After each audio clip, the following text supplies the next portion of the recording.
The West never built Africa. China is doing it right now. That's not a slogan. That's just the truth. In fact, the real truth is that the West has inexplicably kept Africa down for the past 2 centuries, using brutal methods of colonialism, wealth and resource extraction, and plain and simple slavery. And now, in the modern era, while the United States and Europe lecture Africa about democracy, debt, and human rights, China is showing up with bulldozers, solar panels, and training programs. And the latest example, Rwanda. On July 8th, 2025, something extraordinary happened in Kigali, the capital of Rwanda. A new solar power station was launched at the Forever TVET Institute, a vocational school built with Chinese support. It's not just a bunch of solar panels on a roof, it's a full-on integrated microgrid system. We're talking about solar generation, battery storage, charging ports, and a smart energy control system all packed into one seamless setup and able to provide cheap and clean electricity to hundreds of thousands of people. But here's the real kicker. This isn't just about powering lights or saving money. This is a living classroom, a place where young Rwandans can learn, train, and experiment with real-time energy systems. That's skills development in action. That's vocational and technical training. That's how you build a future. And while this kind of story won't make the front page in Washington or London, it should.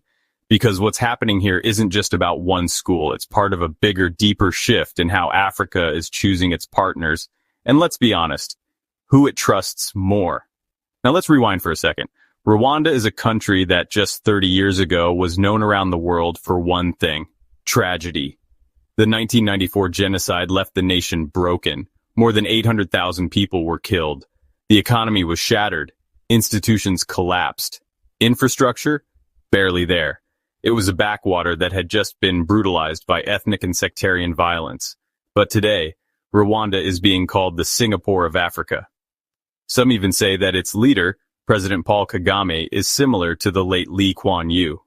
Its economy has been growing at an average of 7 to 8% a year for over a decade. According to the World Bank, it's one of the easiest countries to do business in across the continent.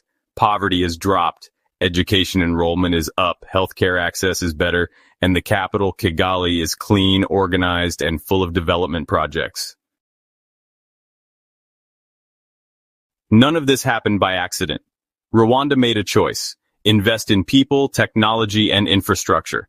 And more importantly, choose partners who don't treat them like children or uncivilized folk. That's where China comes in.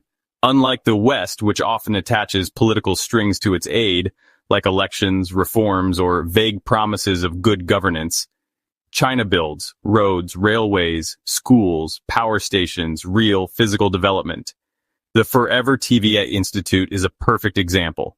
This isn't just a charity project, it's a strategic partnership. The Institute has been running since 2018, backed by Chinese companies and experts. It's not only teaching students how to repair heavy machinery or manage electrical grids, it's plugging them directly into Rwanda's industrial future. Gao Zhiqiang, China's economic counselor in Rwanda, said it best: "This is education merged with industry. No theory without practice, no diploma without skills." And now, with the solar station, these students are stepping into the global clean energy movement, not as spectators, but as participants. Because this isn't just about powering one school. It's about training a generation of engineers and technicians who can bring solar power to villages, cities, and factories all across East Africa.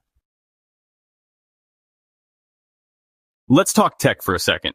The system installed at the school is what's called a PV storage charging load setup. That means it doesn't just generate solar energy, it also stores it in batteries, supplies electricity intelligently where it's needed most, and can even power electric vehicles. This is smart grid technology, the kind of stuff you'd expect to find only in Europe or China. But here it is, right in Kigali.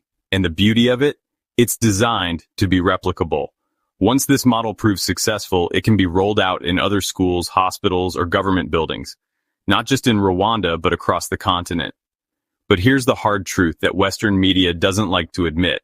This kind of success is exactly why African nations are turning to China instead of the US or Europe.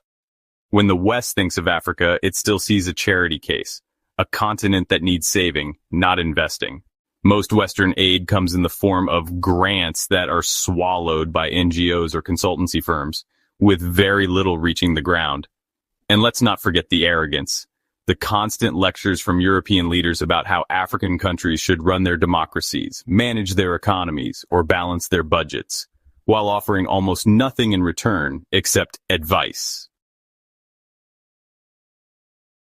China takes a different approach. It treats African nations as partners, not children, not clients, but equals. China shows up with engineers, construction workers, and loan packages that, while not perfect, actually build things. China says, you want infrastructure? Here's a highway. You want training? Here's a vocational institute. You want energy independence? Here's a solar microgrid. And it's not just Rwanda. Ethiopia has Chinese-built trains. Kenya has Chinese ports. Nigeria has power plants. Egypt has skyscrapers. The list goes on. Sure, critics in the West love to scream debt trap whenever China funds a major project. But ask the average Rwandan, would you rather have a working solar plant built by China or another European reporter telling you what's wrong with your political system? Most people would choose the solar plant. Now, on to geopolitics. Rwanda's partnership with China fits into the larger Belt and Road Initiative, a $1 trillion vision of global connectivity that includes roads, rail, digital tech, and energy infrastructure. Western critics call it neocolonialism, but what they really fear is that China is winning trust and influence in a region the West neglected for decades. The irony?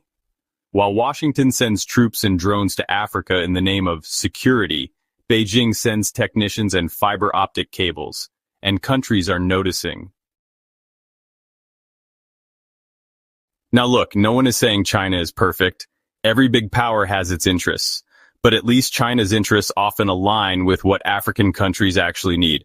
Power, jobs, roads, and skills. That's why this small solar station in Kigali matters so much. It's not just a headline, it's a signpost. A symbol of a bigger realignment happening across the global South. African nations, tired of being patronized, are making it clear. They don't need lectures. They need partnerships. And in China, they've found one that delivers. So next time you hear some pundit on cable news talk about China's growing influence in Africa, or something about debt trap diplomacy, maybe stop and ask, why are they saying this? The answer is simple, because while the West is still stuck in its colonial mindset, China is building the future, one solar panel, one railway, one classroom at a time. And Rwanda is rising, not as a victim, but as a modern, confident nation shaping its own destiny. With Chinese support, yes, but on Rwandan terms. If you enjoyed this video, then please like, comment, and subscribe. Thanks for watching.